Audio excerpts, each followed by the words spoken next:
అందరికీ నమస్కారం. ఈరోజు పండిట్ జవహర్ లాల్ నెహ్రూ గారి జయంతి. కాంగ్రెస్ పార్టీ మనస్ఫూర్తిగా నివాళులు అర్పిస్తుంది. ఇంత పెద్ద దేశం, ఇంత జనాభా ఉన్న దేశం,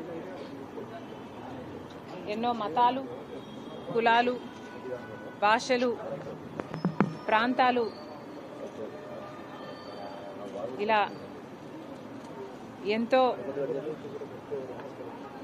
భిన్నంగా ఉన్న దేశాన్ని ఏకం చేసిన నాయకులలో నెహ్రూ గారు ఒకరు. దేశ ప్రధానిగా స్వతంత్రం రావటం కోసం కొట్లాడమే కాకుండా దేశ ప్రధానిగా నెహ్రూ గారు మన దేశ అభివృద్ధికి వాళ్ళు ఇలాంటి గొప్ప కాంగ్రెస్ పార్టీ నాయకులు కలిగిన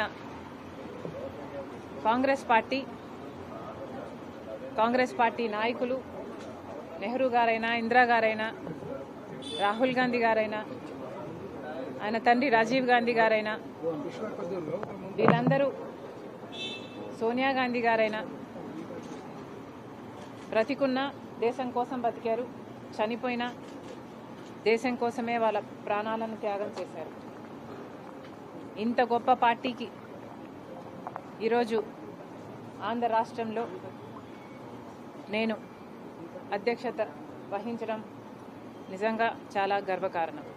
మరొక్కసారి ఈ సందర్భంగా నెహ్రూ గారికి, ఆంధ్ర రాష్ట్ర కాంగ్రెస్ పార్టీ, కాంగ్రెస్ అభిమానులందరూ, రాజశేఖర రెడ్డి గారి అభిమానులందరూ మనస్ఫూర్తిగా నెహ్రూ గారికి నివాళులు అర్పించారు.